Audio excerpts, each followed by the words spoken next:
guys, welcome to the ATP project. You're with your hosts Steve and Nic. You're going to laugh, Steve. I'm going to because I thought you were going to laugh. Oh, no, I held it together this time. Oh, I would have held it together, but I looked at you and you were laughing. So you messed it up for me, Steve, again. No, that's all right. That was a pretty good intro. That's a pretty Thanks, good intro. Steve. Because I want to talk about today's topic. It's really cool. Yeah, we are talking about something really Everybody cool. gets this.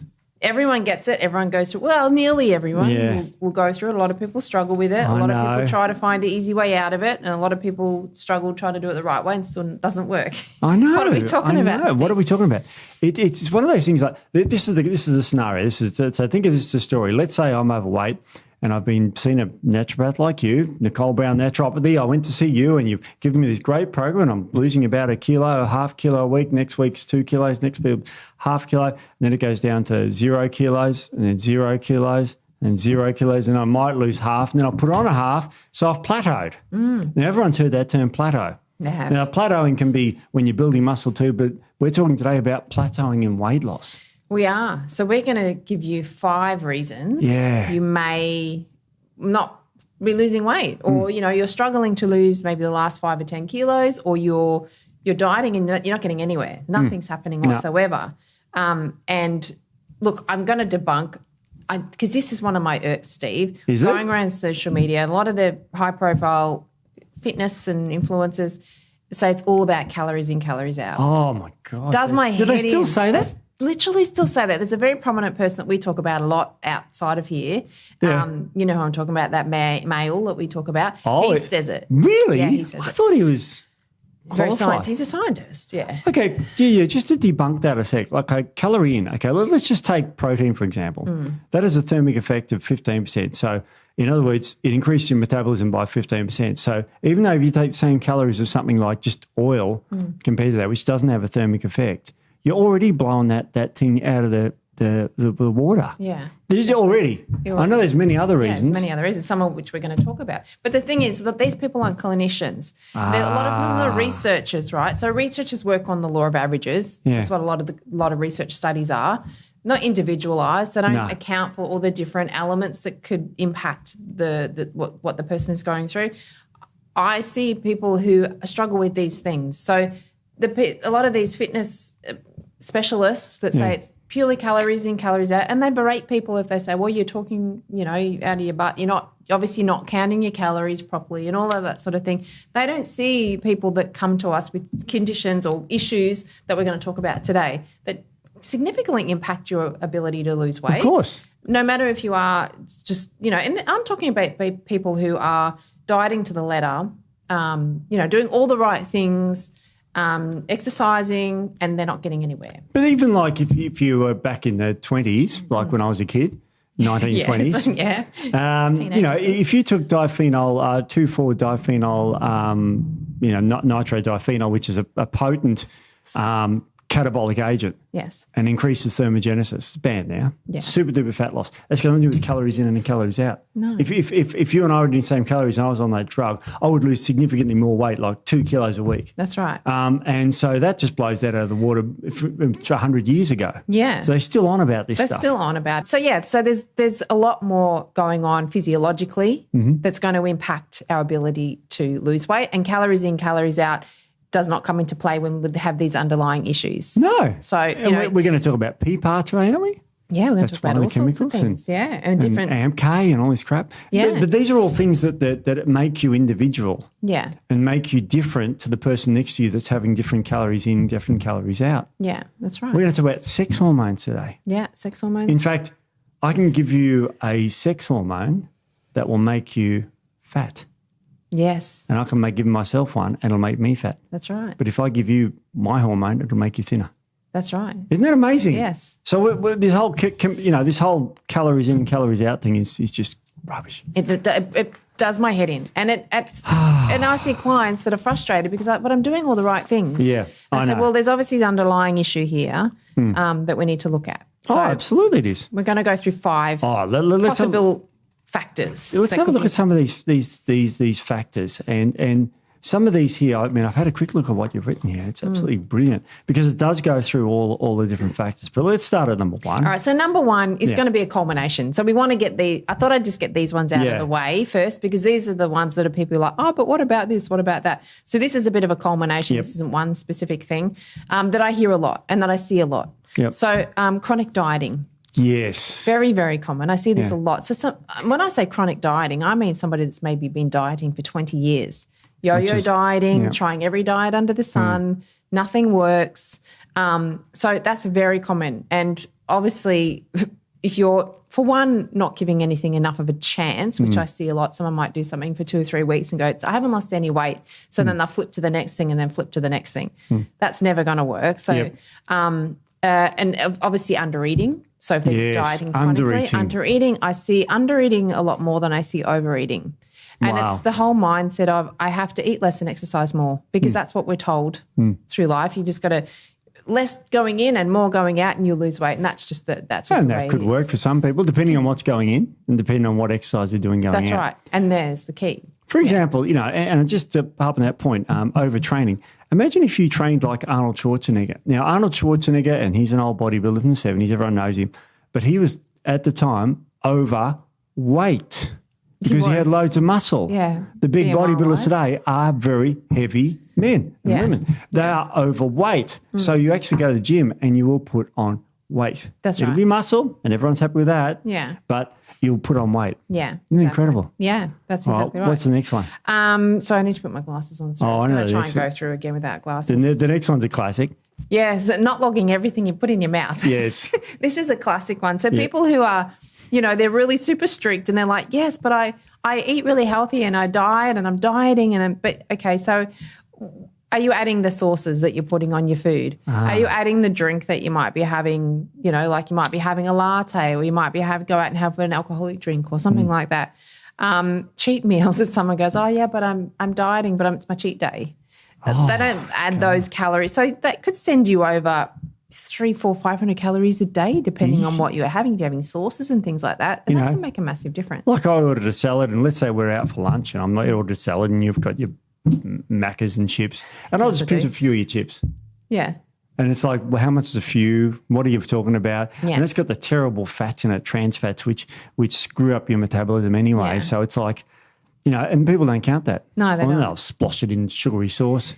Yeah, that sort of thing. And look, we're not talking about, restrictive calorie counting. It's not what this podcast is about. But this is just an example of some of the regular things that we see that we want to get out of the way. And if someone is counting calories and they say, but I'm having 1,500 calories a day, which is very low, by the way. Yeah. But if you are, you could be having an extra 300, 400 calories a day on top of just with incidentals that you're not even logging. So that's pretty common as well. So take those out and you can actually see a massive difference. Right. What else? This is the classic. So I diet all week and then I splurge on the weekends. So I'm super strict all week and I have my 1,800 or my 2,000 calories a day. Like, that's it.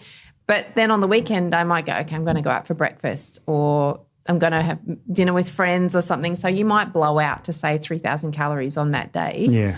But then you don't factor that into the rest of the week's calories. So say you've got, 10,000 calorie limit for the week and you break that up. So people don't factor that weekend in, and that's pretty common as well. And that can definitely throw you off your goals as well. So even just the old cheat meal, and I used to do it when I was competing, or even previous and after. I'd have a cheat meal once a week, but it was a big cheat meal. Oh yeah. And I was very lean, so it didn't seem to have too many problems, but it can do. So it can definitely throw you over. So well, also it can store carbohydrates in your body as glycogen and in your liver and your muscles. So then on Monday when you go to the gym, you're just going to burn that off. That's right. So you're not going to start back on your weight loss. You've got to burn that crap off that you've built up on the weekend. Yeah, exactly. And you're kind of constantly playing catch up. So that's a really common thing as well. That's a really common one. Yeah, this is another really common one that I see. This is all still the first point. Yeah, this is still point one. Yeah, point one.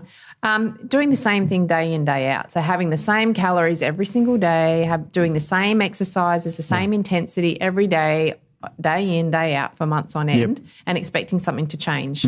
So your body is very good at adapting. So your body's whole point of existence is to keep you alive. Yeah. And it will do anything it can to do that. So if it sees that you're eating the same thing every day, same calories, doing the same, your body will adapt to that and your metabolism will adapt to that. So you're not going to continue to burn. You have to continually challenge your body, challenge your metabolism. So have days where you have high carbs or high calories, and then have low calorie days. Change up your exercise, so do some high intensity and then do some steady state cardio, then do some resistance training, that sort of thing. So that's a really common thing. Not, someone's under the care of, say, a trainer, less likely to, but if they're trying to do it on their own, I do see these things very commonly. It's funny. We were just talking before we recorded about running and getting used to running. We were talking with Matt, who's behind the camera. And we were talking about running. And I remember my days of running. I started running in my 30s. And I remember my goal was to run this 5K fun run that was at the gym there. And I remember when I finished running the 5Ks, I almost felt like I was dying. And it was like I ran 5 kilometres.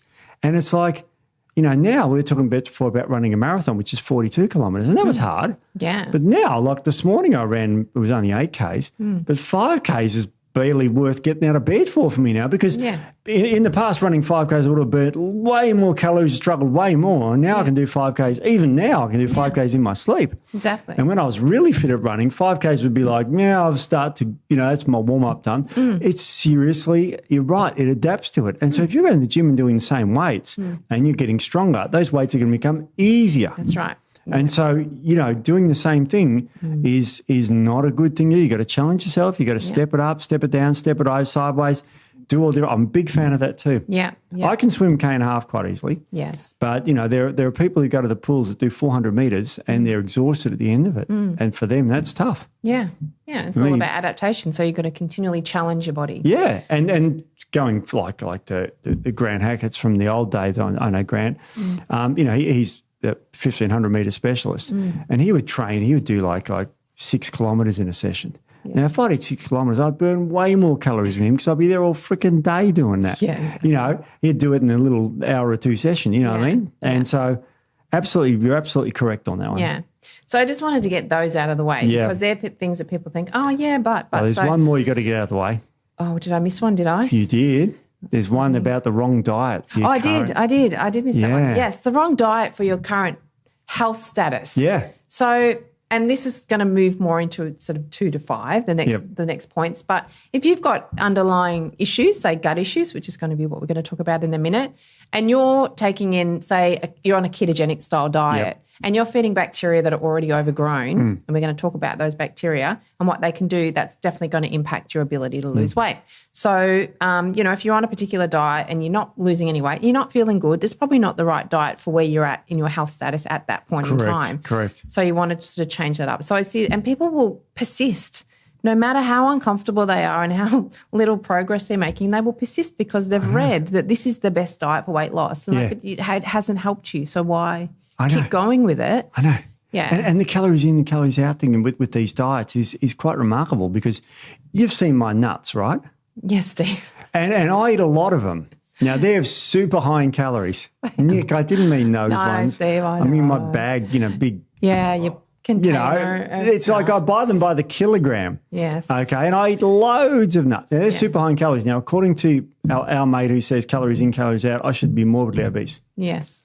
Why aren't I? That's right. Because I eat loads of those nuts. Yeah. And they're high in calories. They are high in calories. And so I can, no problem, because that's good for me.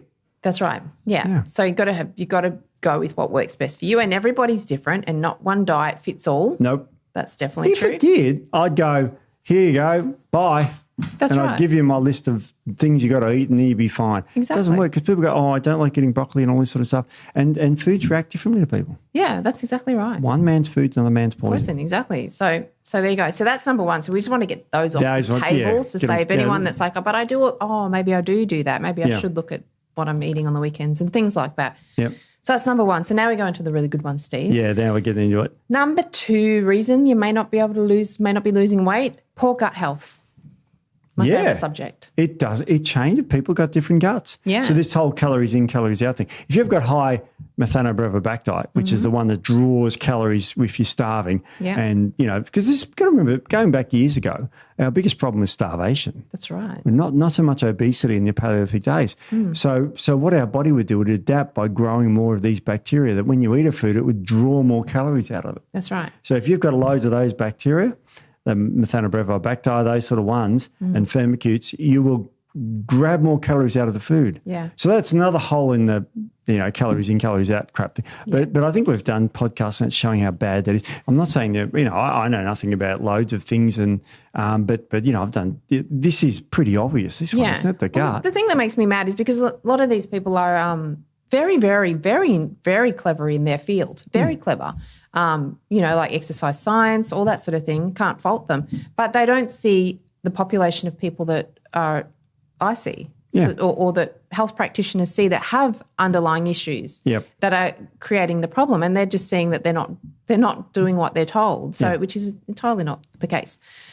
So that gets my bug. But anyway, poor gut health. So there's a lot of reasons why that are impacting your gut that can contribute to weight loss, resistance, or even weight gain in some instances. So SIBO is a big one, small intestinal bacterial overgrowth, very similar to EMO, so intestinal methanogen overgrowth with your methanogens, as you said, Steve-O. So that's when you have sort of higher amounts of these bacteria in the small intestine that shouldn't be there. They should be more into the large intestine.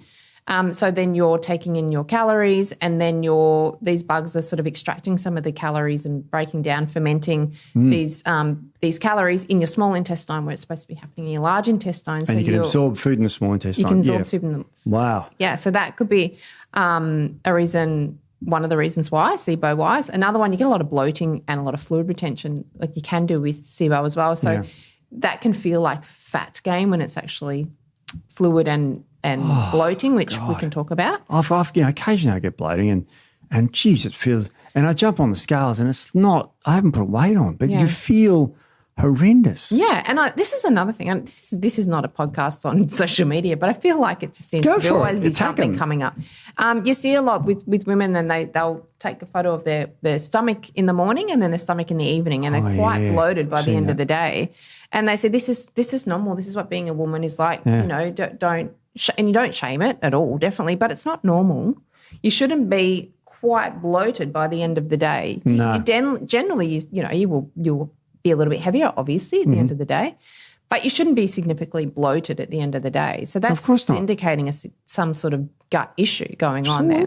So that's not normal. I know. I mean, I look at girls online all day, and sometimes they've got Nic, this is all for science. Of course, Steve, of course. No, I know what you mean. And there's some funny ones on there that, and I've seen some of the advice that some of these women who do it, personal trainers, and you're a personal trainer, so I'm not having a dig, but they don't do a lot of nutrition training. And you can tell. Well, they're not actually allowed to give nutritional advice for in personal Australia, trainers unless they have nutritional qualifications. So there in itself can be a little bit dicey. But SIBO, and then obviously SIFO, so small intestinal fungal overgrowth. I can't remember all these acronyms. And like all these acronyms, LIBO, so large intestinal fungal overgrowth. So your candidas and things like that. Yep. Candida definitely can cause a lot of inflammation. What's IMO? EMO, so intestinal methanogen overgrowth. Oh, that's the one. Yep, that used to be called SIBO. That's right. EMO. Yeah, okay. I'm going to get these acronyms. Yeah, so any of that sort of dysbiotic environment, that small and large intestine, whether it be fungal or bacterial, can significantly impact your ability to lose weight. Hugely. Now, I've seen competitors who, after they've finished competing, guys and girls, go and have cheat meals, and they're put on like 20, 30 pounds in the American scale. Now, they don't eat 20, 30 pounds of food. So the whole calories in and out, another busted myth there. Yeah. Because but no, calories in, calories out, mate. This is you're all about you. Then they didn't eat, 10 pounds of food that night. Yeah. 20 pounds of food. You can't eat 20 pounds of food in one sitting. I know this. Give it a go. No, this guy called Randy. What's a pound in kilos? Randy. Oh, sorry. 2.5 pounds is 2.2. 1 kilo? Okay, 2.2. Yeah. So there's a guy called Randy Sortel, and he's a competitive eater. And he can eat up to 7 pounds of food. And that's a monstrous amount of food. Oh, what's that, 14 kilos roughly? No, it's 3 kilos. 3 kilos. Okay, I did the wrong way. Think of those big round things at the gym. They're 20 kilo things. They're plate, 44 Steve, pounds. I'm aware. Plates, they're 40 pounds. They're 44 pounds. Okay, 44 pounds. So 3 kilos. Okay, that's a lot. It's a lot of food in one hit, isn't it? Oh, like I've eaten a kilo steak before. Yeah. And that almost killed me. Well, what do they say? Your stomach can hold 2 litres. Is it 2 to 4 litres? Yeah, it stretches. So. I don't know what his is different because he can eat a lot. Yeah, well, they've trained themselves. You've got to look at this guy. He's absolutely amazing what he can eat. And most of those competitive eaters, a lot of women, and they're tiny. He's not skinny tiny. Little thing. Oh, he's a big guy. He's a big guy. Yeah. And then he goes through a sexification where he goes on these, I'll call them extreme diets, where he trims down. Oh, well, there you go. Not healthy, but that's his job. Yeah. So we talked about Christian Bale before, how he goes from super lean to super fat. Yeah. And for the role. Yeah. So, there's people who do these extreme dieting that are not necessarily bodybuilders. No, not overly healthy long term. But, like going down this list here, and you said before, what about bile? What's bile? Yeah, so bile production or bile flow can definitely impact your ability to lose weight. Wow. So we need bile to digest our fats effectively. It's also antimicrobial. So if you've got poor bile flow and you don't have that antimicrobial effect of the bile in the small intestine, you can then develop SIBO. Yep. So there's that. It's also involved in blood sugar regulation. So if you're not getting that bile flow, it's going to impact your ability to regulate your blood sugars. And obviously absorption of your essential fatty acids as well. So then if you have nutrient deficiencies, that can impact your weight as well. Yep. I see quite a few clients that have issues with bile production, bile flow. They get a lot of bloating, they get a lot of weight loss resistance, all of that sort of thing. And we start to get the bile moving better and producing more bile, and the bloating goes, they start to lose weight. So that can definitely impact your ability to lose weight as well. So if you're not having efficient bile flow or bile production. Yep. So that could be like if you've had the gallbladder out.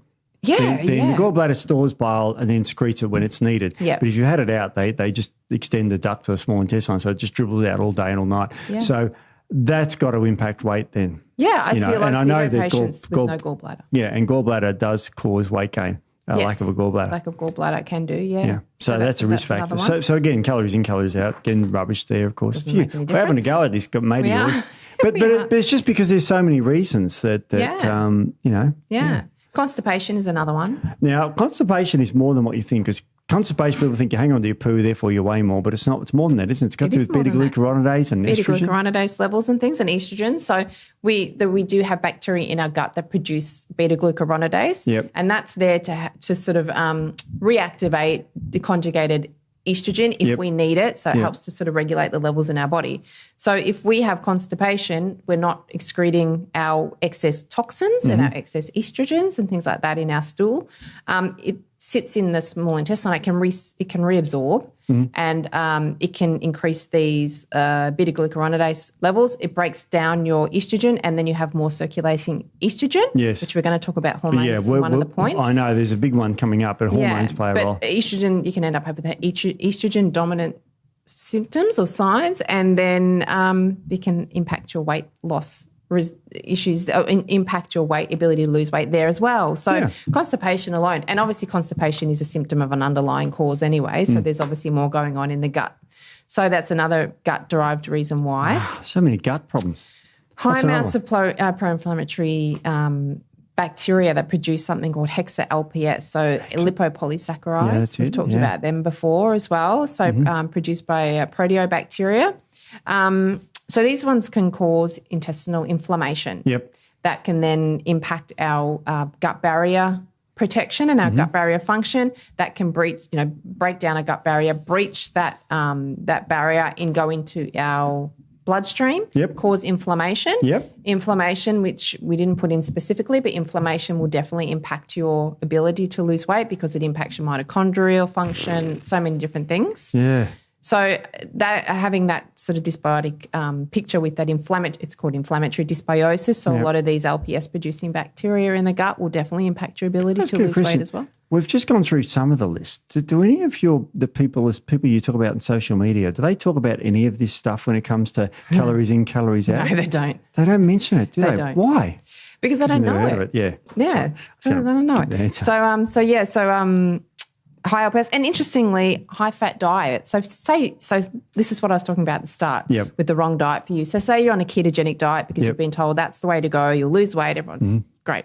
So you're having all these high fats. High-fat diets promote the proliferation of LPS-producing bacteria. Especially bad fats. Yeah, that's right. So you're going to be increasing those LPS producing bacteria, creating more intestinal hyperpermeability, which then creates inflammation, which then leads to weight loss resistance. And we haven't even got to cortisol and hormones yet, have we? We haven't got to. We're going to say in the them. gut. We're still I know, in the gut. but cortisol's released when inflammation. So that's just right. keep that in mind. I'm going to give you a bit of a tie-in at the end of all of this, actually, if you remind me, Steve, because we're going to make a point about our human body at the end of this. Yeah. So listen in. So this is an interesting one which people may not think about. High amounts of BCA, so branched-chain amino acid producing bacteria. Wow. Because we have bacteria in our gut that will produce branched-chain amino acids. And if we're producing a lot of them, it can impact our insulin sensitivity and create metabolic issues. Yes. So if too much BCA. Yeah, exactly. So if you're producing too many of these bacteria, have a dysbiotic, environment, and then producing a lot of them, you can end up with insulin resistance. Yeah, sure. And that's coming from the gut.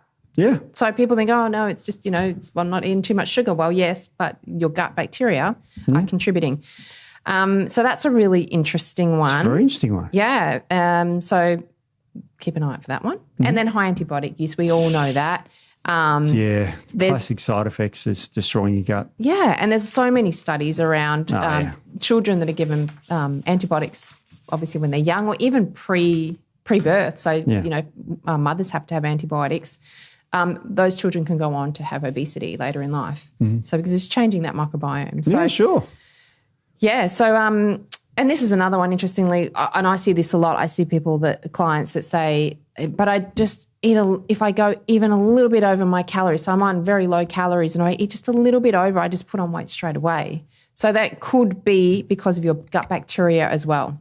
So you want to have a look at that. So gut health, really important when we're looking at metabolic health and weight loss. So like I said, if you are struggling to lose that last 5 kilograms, or you have a lot more to lose and you're not losing anything, gut health can be a really significant driver. Absolutely. Now, let's say you've been starving yourself for a competition and you go out there and eat a bit of food and people put on loads of kilos. That ties into what we're talking about. Yeah. It talks about the methanobrevide overgrowth. Then you get the high amounts of calories of carbohydrates, and you eat, say, a couple of pounds of food and put on 10 pounds. Yeah. Or eat a kilo of food and you put on 5 kilos. Yeah. Very common. Yeah. So that blows out the calories in, calories out thing again. Yeah. But it just shows you that this can have an amazing effect. Yeah. Now, number 3 is huge. Number 3 is huge. We could talk about this for hours. We could. And I'm sure people are probably aware of this one, but stress does impact your ability to lose weight, and it can cause weight gain and weight loss resistance. So absolutely. So where do we even start with stress? Go for it. Start from the top there. Well, chronically high cortisol. So we want to stipulate, like we do in every podcast, acute stress, completely different. Yep. Short-term stress, really, really beneficial for the body. Yes. Long-term chronic stress, that's when we run into problems. Big problems. So chronically high cortisol will impact our body in a lot of different ways. So some of the things that can happen when we have high cortisol is causes gluconeogenesis. Yeah, we better break down what that is. That's the making of new glucose from our muscle tissue. That's right. So, let's say you're 3 million years ago and you're getting chased by a lion. Mm-hmm. Okay, you want sugar in your blood. That's right. Wouldn't give a shit about breaking out a bit of muscle. You got to go for it, and then the stress is over, or you're either dead or you survive it. So that's a short-term stress. Yeah. And then you're not stressed anymore because you're back in your healthy cave and you're away from the lions. So, but what we're finding in today's society is we're being chased by lions 24/7. 24/7, yeah. There's this great book, and I don't know the author, so I really apologise if I'm not crediting the person, but there is a book called Why Zebras Don't Get Ulcers. Oh, I remember that book. I read that in a long time ago. Yeah. Basically, it's showing that acute stress, this is the physiological reactions we have to stress are to save our life. Yes. So a zebra, and that's basically saying a zebra, they live in a dangerous environment, a stressful environment. There's always predators waiting to kill them. But are they stressed all the time? No. Well, no one's probably ever asked the zebra, I suppose, but they don't. They have the short-term stress. They might get chased. The stress is there. All these reactions happen. Wow. That's to get them away, to keep them alive as best as you can. And then everything calms down. The stress goes away, then goes back to normal again. I haven't asked a zebra that. Oh, there we go. So it's by Robert M. Sapolsky. Oh, right. And it's all about stress response. It's funny because the only thing I've ever asked a zebra is why the long face? That's a joke. Oh, that's joke. I know there's more zebra jokes than that. I know there's plenty of zebra jokes. Anyway. I know a rude one, but I can't say it. Can't say that one. So gluconeogenesis says break down muscle sugar. Now, okay, sugar goes into your blood, but it doesn't go back to your muscle. It doesn't. No. It goes into fat. It does. Yeah. So if you're not going to utilise it, it's going to go to your fat stores. Correct. It reduces your insulin sensitivity. Yeah, of course it does. So more inclined to more that insulin resistance picture. Yeah. So it means you can't get rid of the sugar in your blood. Yeah. It's quick, it's pre-diabetic, it causes all sorts of advanced glycosylated end products. It's shit. It's awful. So what's the next one? Reduces your growth hormone. So growth hormone we know is so fantastic. So good, so many things of muscle building, keeping you nice and lean, all that sort of thing. And your T3. T3, the active thyroid hormone. Yeah. So you get rid of that. Yeah. And that's bad because it turns T4 into reverse T3. Yes. So it blocks your thyroid function. Yeah, it renders it inactive. Yeah. Yeah. So you don't have enough T3 floating around your metabolism drops. Yeah, exactly. Impacts your metabolic function, definitely. Stress thing sucks. Yeah, so it reduces and reduces. We Reduces and reduces. We haven't had lunch yet, Steve. My mouth's not working properly. Reduces your immunity, obviously, and it increases inflammation. So it increases your inflammatory response. We talked about inflammation has a lot of systemic effects. One being it can impact your ability to lose weight or to burn fat. It drives more cortisol release. That's right. So it becomes a vicious cycle. And it turns off the switch that controls leptin as well. It does? Yeah. Because you've got to remember that leptin is a hormone released from your fat cells that tells you to stop eating. That's right. Okay, so if you've got loads of fat, you're supposed to stop eating. But if you haven't got that response, and a lot of people overweight are stressed, then they don't get the message to their brain, so they keep eating. That's right. Yeah. It's a terrible situation. Yeah, a lot of obese people have leptin resistance, which then, they don't get that off switch. We could do a podcast on leptin. That's terrible stuff. Very inflammatory too for your joints and bad for it. It causes arthritis. Yeah, it's awful. Yeah. So it also impacts your progesterone production. So this is going to merge into our hormonal stuff that we're going to talk about. You wait till we talk about sex hormones. I've got some doozies for you. Yeah. I found a couple of studies. Oh, excellent. I can't wait. Really, really interesting studies that you wouldn't have used it for this, but you'll be surprised. Oh, I think you'll be surprised. Coming up next. Yeah. So stress will impact your progesterone production. So you have lowered progesterone levels. That's going to create an estrogen dominant picture again. Yep. So whether your estrogen is high or not, we've gone through this before. It's the ratios. Yep. So that's definitely going to then can cause some weight gain because of that estrogen dominance. And then higher estrogen or estrogen dominant picture can impact thyroid function, so it can suppress our thyroid function as well. Progesterone is our calming hormone. Yep. So we've lose that sort of GABAergic effect of progesterone, which is that nice calming effect. So we get more anxious, which activates our stress response further, which then creates a vicious cycle again. So that's another reason that stress can do. Mitochondrial function can be impacted by stress. So we talked about the mitochondria before. We've talked about the mitochondria in other podcasts. There are little energy centers, like little batteries. They produce our energy. So if we have stress, then that causes that inflammatory effect. Inflammation will impact our mitochondria.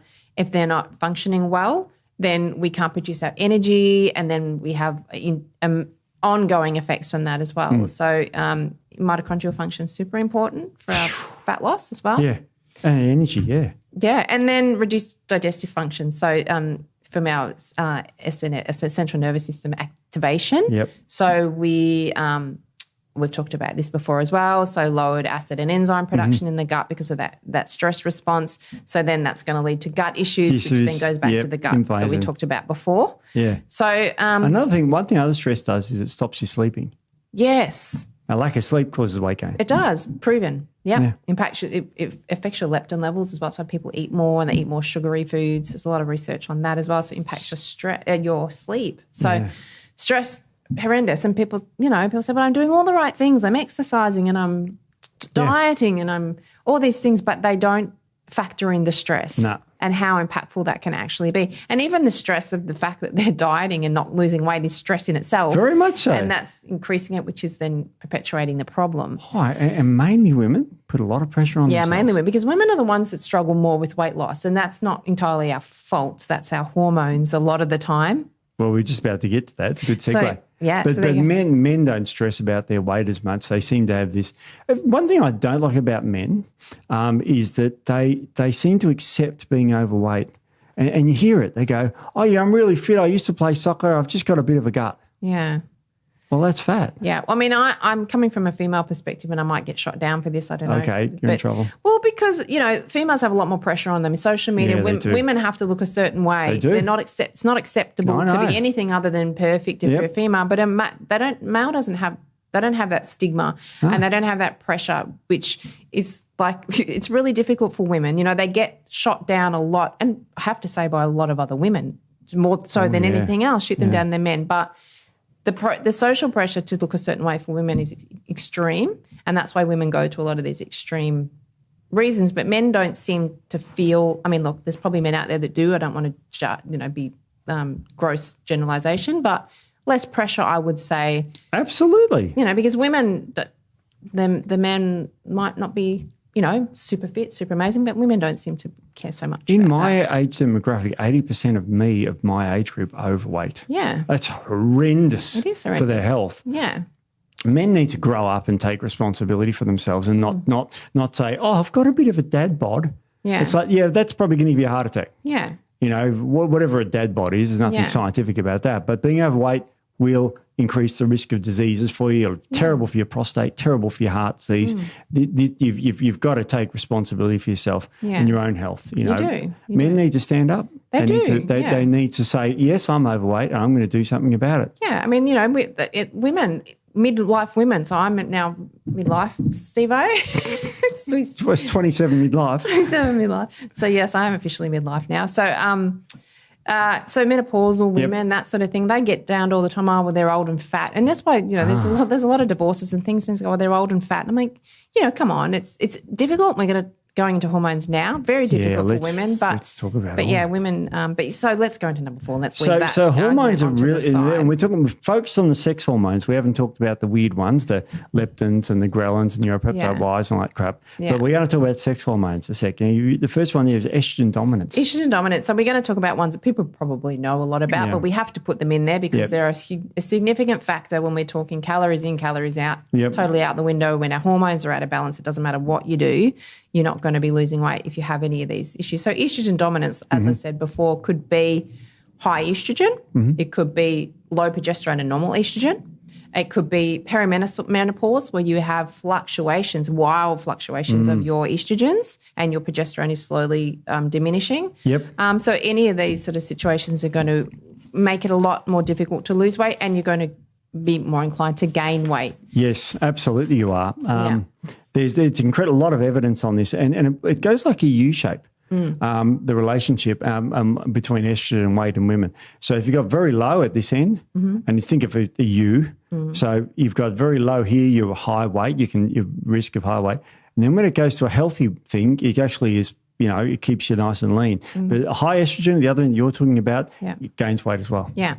So that's really important you keep healthy estrogen levels. Yeah. So as we said earlier, gut health will impact your estrogen levels. So that's a factor. Stress. So we're going to see a theme here. But so estrogen dominance. So that's for premenopausal women that have estrogen issues, then that they have to address that. Generally, you'll see it's progesterone, estrogen, progesterone issues. Perimenopause, as I said, is completely different because you're losing your progesterone and you're getting these wild fluctuations of your estrogen, which is going to be causing all sorts of problems. And then postmenopausal, you have pretty much no estrogen, very, very low estrogen. So you'd say, oh, well, estrogen dominance, you have weight gain. So why would you have weight gain with low estrogen? So it's the fact that you have low estrogen, low progesterone postmenopausally, that then you have more that androgenic effect. You get that weight gain around the middle, that type of thing. You become more insulin resistant because you're losing that protection from the estrogen. So it's quite insulin sensitive estrogen. You're getting higher androgens, which can make you more insulin resistant. That ratios right out, and you also lose the calming effect of the progesterone. Yep. So you're more inclined to react to stress much more easily. Which then obviously goes back to that stress response. Stress response, yeah. So postmenopause, and that's why women put on weight postmenopausally, because everything's just thrown out of whack. They're more insulin resistant, they're more reactive to stress, and they have more androgenic picture. Yep. So you have to balance all of that out. So that you can maintain your weight or lose that weight postmenopausally. Absolutely. There's a great paper on this, and it goes through this. It was published in 1998, so I didn't just use old papers. This is a seminal paper.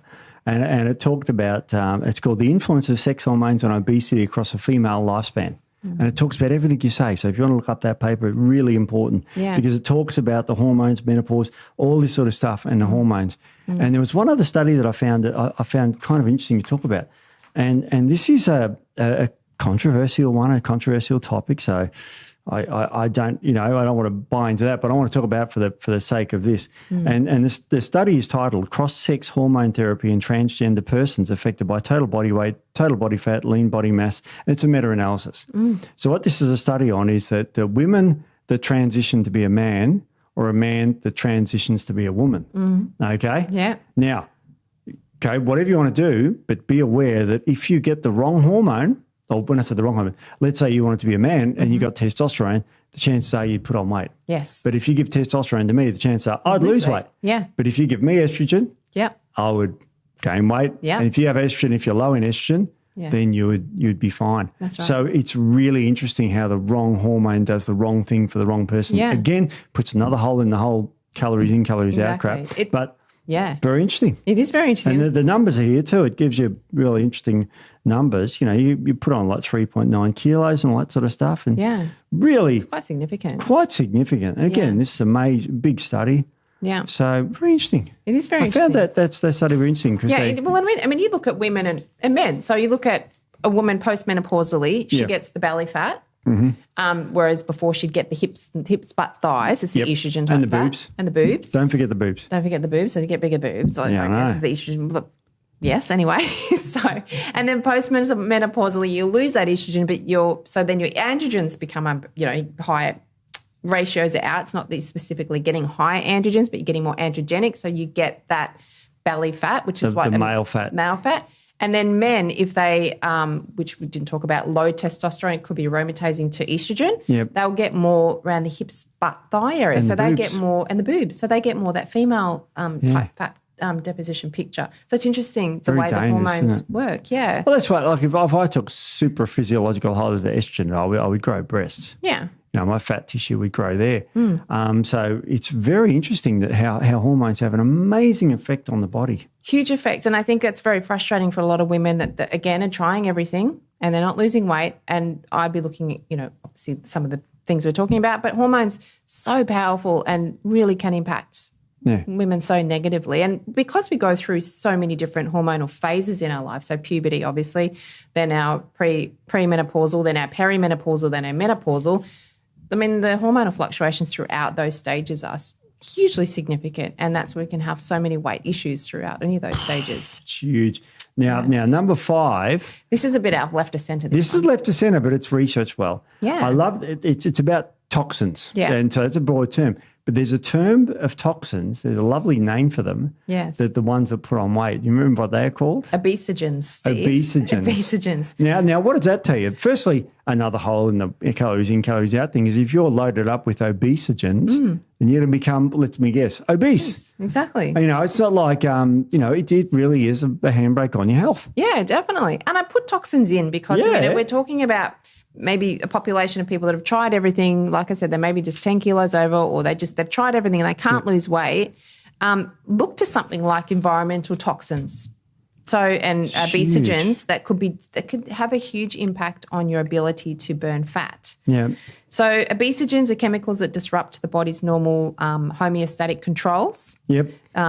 So they're present in a lot of different things. So your skincare, in your water, in your plastic containers, in pesticides, so environment. So look, I a lot of times ask clients where they live or where they grew up. So did you grow up in a farming area that did maybe aerial spraying, or, anywhere that you're in contact with pesticides and things like that? cooking pans, pots and pans Teflon. with the Teflon and the coatings and all of those sort of things. They're so they can forever all be obesogens or endocrine disrupting hormone. Oh, yeah. Chemicals. And when I read this summary you wrote, guess how many endocrine disruptors hormones there are? Over 1,000. Over 1,000. Yeah. So that's what makes me laugh when they say BPA free. But don't worry about the other 200 chemicals in the plastic, that are having a very similar impact. I know. It's like saying, I know it's heavy metals free because it's free of mercury, which is bad for you. But how many other heavy metals there are? There's a lot. There's loads. Yeah, there's 92 on the periodic table. All right, some of them are healthy for us, the ones on the periodic table, but most of the elements on the periodic table are not healthy for us. No, they're not good. And so there's 92 of that, and they're elements. Yeah. They're not chemicals that join together. It's unlimited then. Yeah, exactly. So, you can have some terrible one. Now there was a paper that's got a great extract there on a nice chart there on heavy metals and what that does. Heavy metals, yeah. Isn't that remarkable? Yeah, so here we'll talk about what obesogens do first. So what obesogens can help to promote, you're just skipping ahead of me there, Steve. Yeah, sorry. So obesogens, they can increase the number of fat cells in your body.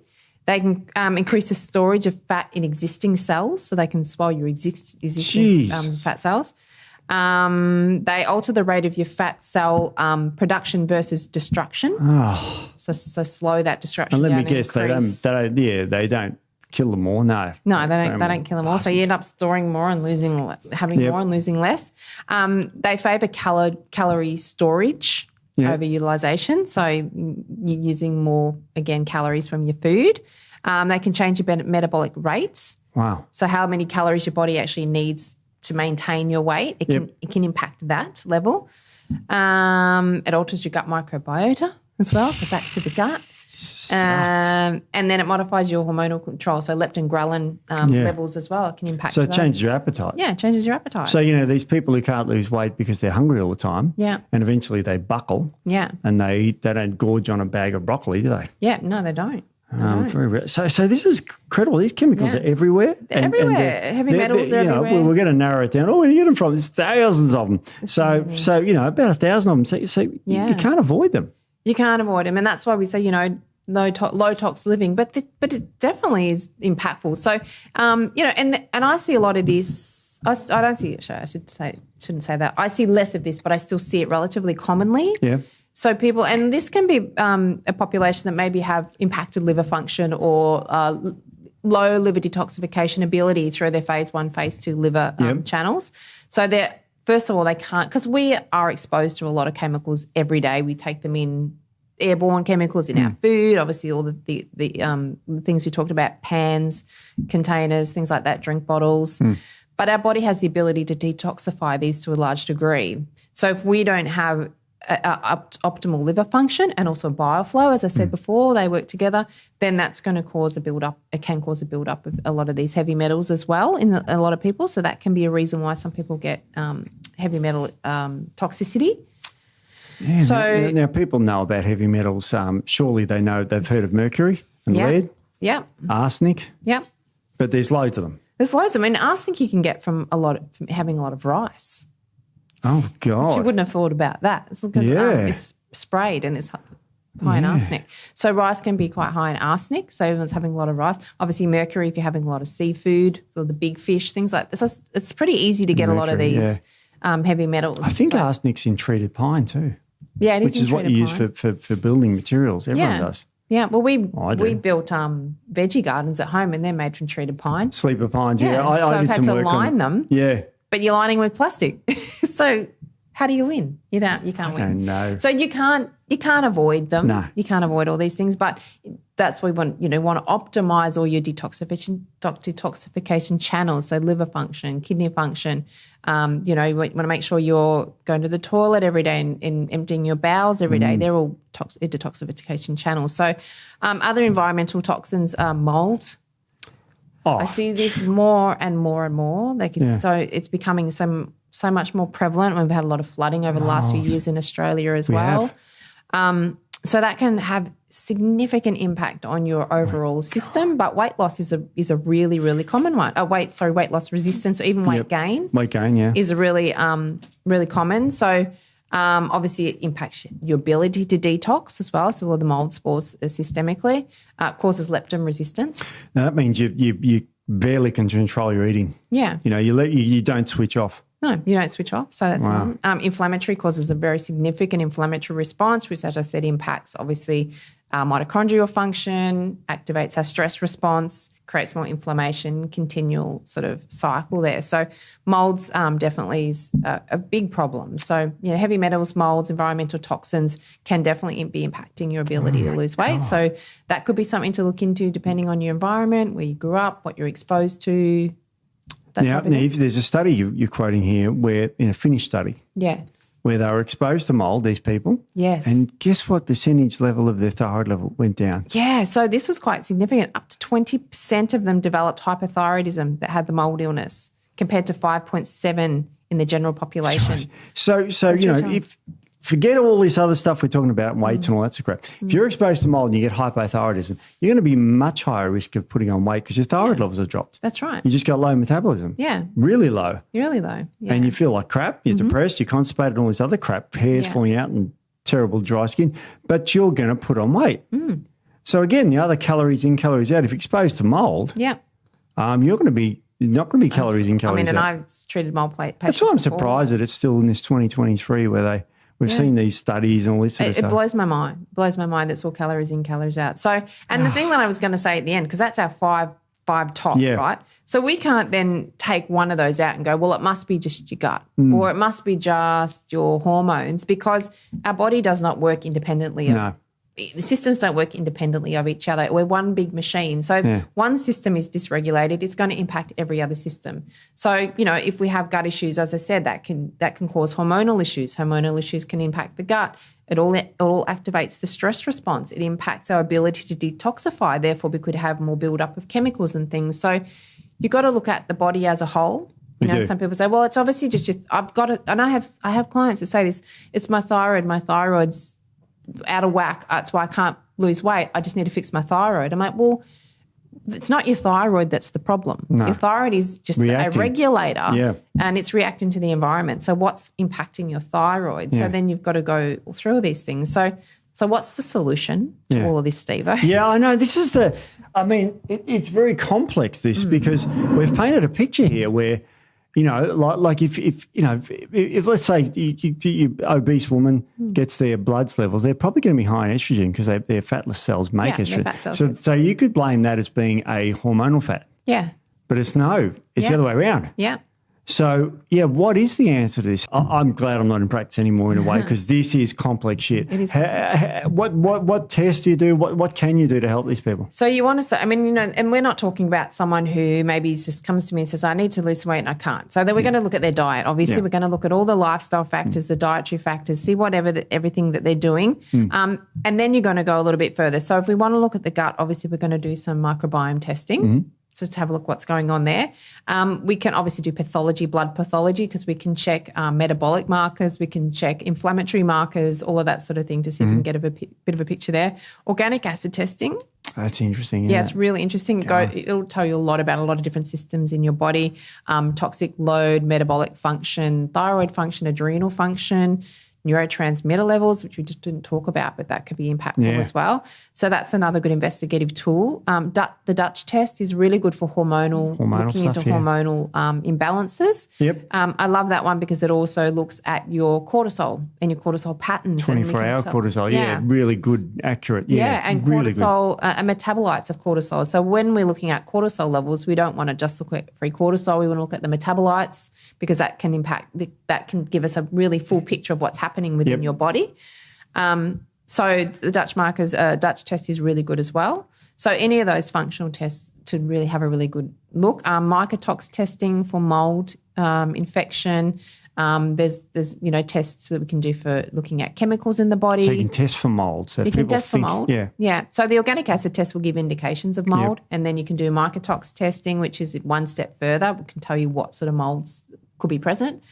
So we have a lot of really good tools in functional medicine to actually look into the cause of these, and then we work from what we find. So going back to big picture here, let's say somebody is, if people are struggling with their weight, it usually is their diet and exercise. Yeah.